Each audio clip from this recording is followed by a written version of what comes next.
ಕಾಶಿಯಲ್ಲಿ ಜ್ಞಾನವ್ಯಾಪಿ ಮಸೀದಿ ಏನಿದೆ, ಈ ಮಸೀದಿಯಲ್ಲಿ ಸಿಕ್ಕಿರುವಂತದ್ದು ಹಿಂದೂ ದೇವರುಗಳು ಆವರಣದಲ್ಲಿ 839 ಪುಟಗಳ ಎಎಸ್ಐ ವರದಿಯಲ್ಲಿ ಹಿಂದೂ ದೇವರ ವಿಗ್ರಹಗಳ ಧ್ವಂಸದ ಚಿತ್ರಗಳು ಲಭ್ಯವಾಗಿದೆ. ಹನುಮ, ಕೃಷ್ಣ, ವಿಷ್ಣು, ಗಣೇಶನ ವಿಗ್ರಹಗಳು ಧ್ವಂಸವಾಗಿರೋದು.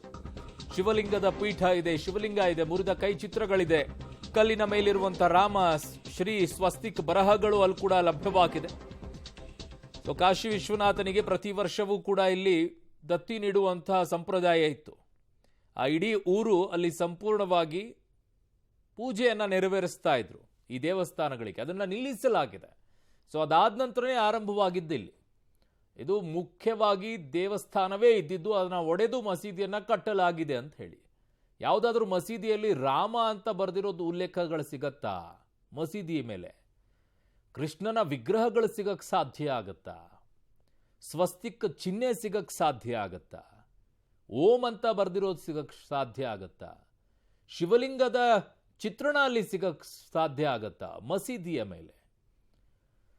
ಅಲ್ಲ ಬಿಟ್ರೆ ಇನ್ಯಾವ ದೇವರೂ ಇಲ್ಲ ಅಂತ ನಂಬುವಂತಹ ಇಸ್ಲಾಂನಲ್ಲಿ ಇಂತಹ ಚಿತ್ರಗಳನ್ನ ಇಟ್ಟು ನಮಾಜನ್ನ ಅಲ್ಲಿ ಮಾಡಕ್ ಸಾಧ್ಯ ಆಗತ್ತಾ? ಇಲ್ಲವೇ ಇಲ್ಲ. ನಮ್ಮ ಜೊತೆಗೆ ಈಗ ತಲಕಾಡು ಚಿಕ್ಕರಂಗೇಗೌಡರು ಇದ್ದಾರೆ, ಡಾಕ್ಟ್ರು. ಈಗ ಈ ವಿಚಾರದಲ್ಲಿ ಬಹಳ ದೊಡ್ಡ ಮಟ್ಟದಲ್ಲಿ ನಮಗೆ ಒಂದಿಷ್ಟು ವಾದಗಳು ಬರ್ತಾ ಇದ್ದಿದ್ದು.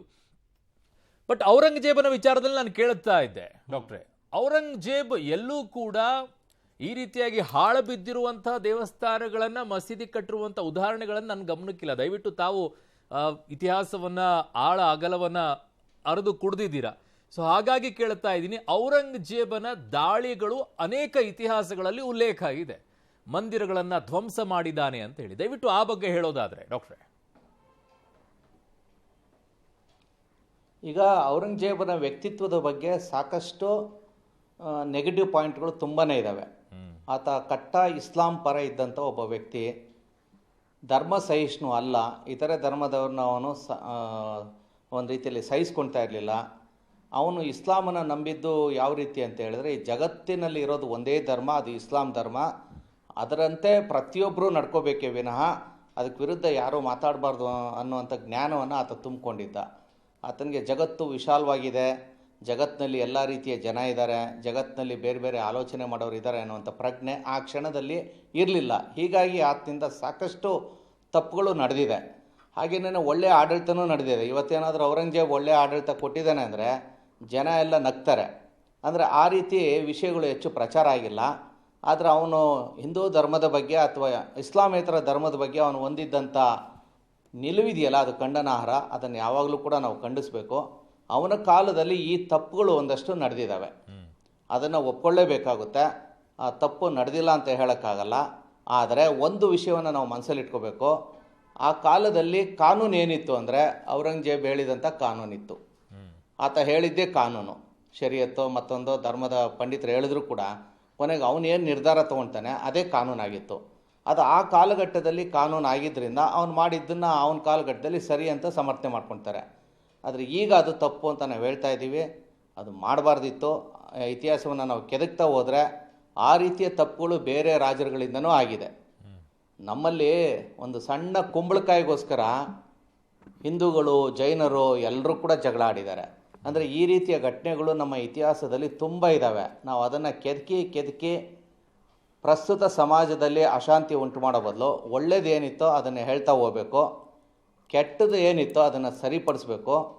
ನಮಗೆ ಅದೃಷ್ಟಕ್ಕೆ ಈಗ ಬಾಬಾ ಸಾಹೇಬ್ ಅಂಬೇಡ್ಕರ್ ಕೊಟ್ಟಿರುವಂಥ ಸಂವಿಧಾನ ಇದೆ. ಪ್ರತಿಯೊಂದು ವಿಷಯವನ್ನು ನಾವು ಸಂವಿಧಾನದ ದೃಷ್ಟಿಕೋನದಿಂದ ನೋಡಿದ್ರೆ ಮಾತ್ರ ಈಗ ನ್ಯಾಯ ಸಿಗುತ್ತೆ. ಅದು ಪ್ರಸ್ತುತದ ವ್ಯವಸ್ಥೆ. ನಾವು ಆ ನಿಟ್ಟಿನಲ್ಲಿ ಚಿಂತಿಸಬೇಕಾಗುತ್ತೆ. ಕರೆಕ್ಟ್ ಪ್ರೊಫೆಸರ್, ನೀವು ಹೇಳ್ತಾ ಇರೋದು ಅಬ್ಸಲ್ಯೂಟ್ಲಿ ಕರೆಕ್ಟು. ಈಗ ಏನು ಹೇಳುತ್ತೆ ಅದನ್ನೇ. ಸಂವಿಧಾನವೂ ಕೂಡ ಬಂದಿದ್ಯಾಕೆ? ಶೋಷಿತ ವರ್ಗಗಳಿಗೆ ಅನ್ಯಾಯ ಆಗಿದೆ. ಬಾಬಾ ಸಾಹೇಬ್ ಅಂಬೇಡ್ಕರ್ ಅವ್ರ ಧ್ವನಿನೇ ಅದಿದ್ದು.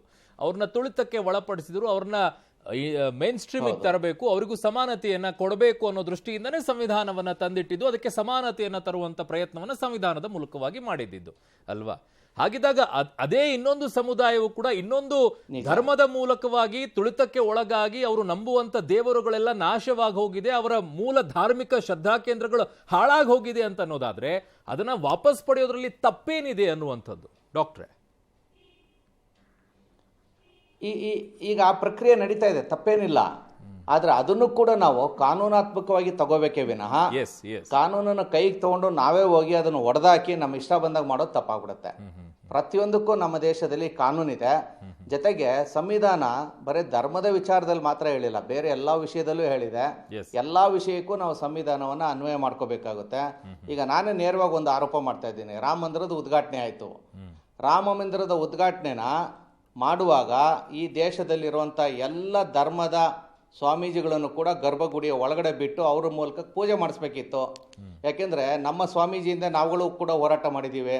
ನಮ್ಮ ಸ್ವಾಮೀಜಿಗಳನ್ನೆಲ್ಲ ಹೊರಗಡೆ ಕೂರಿಸ್ಬಿಟ್ಟು ಯಾರೋ ಒಬ್ಬರನ್ನ ಒಳಗಡೆ ಬಿಟ್ಟು ಅಲ್ಲಿ ಒಂದು ಸಂಪ್ರದಾಯವನ್ನು ಆಚರಿಸೋದಾದರೆ ಇದನ್ನು ಮೊದಲೇ ಹೇಳಬೇಕಿತ್ತು. ರಾಮ ಮಂದಿರ ನಿರ್ಮಾಣ ಆಗೋಕ್ಕೆ ಮೊದಲೇ ಹೇಳಬೇಕಿತ್ತು. ನೀವೆಲ್ಲ ಹೋರಾಟ ಮಾಡಿ, ನೀವೆಲ್ಲ ಪ್ರಾಣ ಕಳ್ಕೊಳ್ಳಿ, ಎಲ್ಲ ಬಂದ ಮೇಲೆ ನಾವು ಒಂದು ಧರ್ಮದ, ಒಂದು ಪಂಥದ, ಒಂದು ಮಠದ ಸ್ವಾಮೀಜಿನ ಮಾತ್ರ ಬಿಡ್ತೀವಿ ಅಂತ ಮೊದಲೇ ಹೇಳ್ಬಿಟ್ಟಿದ್ರೆ ನಾವು ನಿರ್ಧಾರ ತಗೊಂತಿದ್ವಿ, ಹೋಗ್ಬೇಕೋ ಬೇಡವೋ ಅಂತ ಹೇಳಿ. ಎಲ್ಲ ಸೇರಿ ದುಡ್ದಿದ್ದೀವಿ, ಅಡುಗೆ ಮಾಡಿದೀವಿ, ಊಟ ಮಾತ್ರ ಒಬ್ಬರು ಮಾಡ್ತಾರೆ. ಆ ಸಬ್ಜೆಕ್ಟ್ ಇನ್ನೊಂದು ರೀತಿಯಲ್ಲಿ ಇದೆ. ಅದಕ್ಕೆ ನಾನು ಅದೇ ಹೇಳಿದ್ದು. ಅಲ್ಲಲ್ಲ, ನಾನು ಅದಕ್ಕೊಂದು ಟ್ರಸ್ಟಿ ಇರೋದ್ರಿಂದ ಅವರನ್ನ ಒಳಗಡೆಗೆ ಬಿಟ್ಕೊಳ್ಳೋಕಾಗಿದ್ದು ಟ್ರಸ್ಟಿ ಅಂತ ಹೇಳಿ. ಅದಕ್ಕೆ ಟ್ರಸ್ಟ್ ಮಾಡ್ತಾರೆ. ನಿಮ್ಗೂ ಅದರ ಆಗಿರೋದ್ರಿಂದ ಪ್ರೊಫೆಸರ್ ನಾನು ಒಪ್ಕೊಂಡೆ. ಆಗಲ್ಲ, ನಾನು ಒಪ್ಕೊಂಡೆ. ಏನಾಗಿದೆ ನಾನು ಡಾಕ್ಟ್ರೆ ಆ ವಿಚಾರದಲ್ಲಿ ಬರೋದಾದ್ರೆ ವಿಷಯಾಂತರ ಆದ್ರೂ ಕರೆಕ್ಟ್ ಅನಿವಾರ್ಯ ಇದು ಪ್ರೊಫೆಸರ್ ಸರ್. ಈಗ ಒಂದು ವಿಚಾರದಲ್ಲಿ ಎಲ್ಲರೂ ಕೂಡ ಒಗ್ಗಟ್ಟಾಗ್ತಾ ಇದಾರೆ ಅಂತಂದಾಗ ಅದರಲ್ಲಿರುವಂತ ಹುಳುಕುಗಳನ್ನ ಹುಡುಕಿಬಿಟ್ಟು ನಾವು ಮತ್ತೆ ಅದರಲ್ಲಿ ಒಡೆಯುವಂತ ಕೆಲಸ ಬೇಡ ಅನ್ನೋದು ನನ್ನ ಕಳಕಳಿಯ ವಿಚಾರ. ಒಂದು ಹೆಸರಿನಲ್ಲಿ ಎಲ್ಲರೂ ಒಗ್ಗಟ್ಟಾಗಿ ಅವ್ರ ಆಚೆ ನಿಂತರು, ಇವ್ರು ಒಳಗೆ ನಿಂತರು ಅಂತ ಹೇಳಿ ಅದರಲ್ಲಿ ಹುಳುಕನ್ನ ಹುಡುಕ್ತಾ ಹೋದ್ರೆ ಬಹಳ ದೊಡ್ಡ ಮಟ್ಟದಲ್ಲಿ ಹೋಗುತ್ತೆ, ಮತ್ತೆ ಕಂದಕಗಳೇ ಉಂಟಾಗುತ್ತೆ ಅಂತ. ಕಂದಕ ಏರ್ಪಡಬೇಕಾ ಪ್ರೊಫೆಸರ್ ಸರ್? ಇದು ಮುಂಜಾಗ್ರತಾ ಕ್ರಮ. ನಾನು ಕೇಳ್ತಾ ಇರೋದು ಈ ರೀತಿಯ ಕಂದಕಗಳಾಗಬೇಕಾ? ಈ ರೀತಿಯಾಗಿ ಕಂದಕಗಳಾಗಬೇಕಾ ಡಾಕ್ಟ್ರೆ? ದಯವಿಟ್ಟು ಆಗಬಾರದು ಅಂತ ಹೇಳಿ ಯಾವುದೋ ಒಂದು ವಿಚಾರಕ್ಕೂ ಒಗ್ಗಟ್ಟಾಗ್ತಾ ಇದೆ. ಕಂದಕ ಆಗೋದಕ್ಕೆ ಯಾರು ಬಿಡಬಾರ್ದು. ಹೇಳಿಕೆಗಳಿಂದ ಕಂದಕಗಳು ಶುರುವಾಗುತ್ತೆ. ಯಾರ ಮನಸ್ಸಿನಲ್ಲೂ ಇರೋದಿಲ್ಲ ಇವು. ಈ ಹೇಳಿಕೆಗಳ ಮೂಲಕವಾಗಿ ಅಯೋಧ್ಯೆಯಲ್ಲಿ ಆಗಿರುವಂತ ತಪ್ಪು ಓಕೆ ಅಲ್ಲ, ದಯವಿಟ್ಟು ಇದನ್ನು ಕೇಳಿ. ಅಯೋಧ್ಯೆನಲ್ಲಿ ಆಗಿರೋ ತಪ್ಪು ಮುಂದೆ ಕಾಶಿಯಲ್ಲಿ ಆಗಬಾರ್ದು. ಸರಿ ಸರ್, ಡನ್. ಎಲ್ರಿಗೂ ಸಮಾನ ಅವಕಾಶ ಸಿಗಬೇಕು ಅನ್ನೋದಾದ್ರೆ ನಾವೆಲ್ಲ ಹೋರಾಟ ಮಾಡೋಣ. ಓಕೆ, ವಾಪಸ್ ಬರ್ತೀನಿ ಡಾಕ್ಟ್ರೆ, ಹಾಗೆ ಇರಿ. ಒಂದೇ ಒಂದು ಸ್ಪೀಡ್ ನ್ಯೂಸ್ ಇದೆ, ಅದನ್ನು ತಗೊಂಡು ನಿಮ್ಮ ಹತ್ರ ವಾಪಸ್ ಬರ್ತೀನಿ ನಾನು.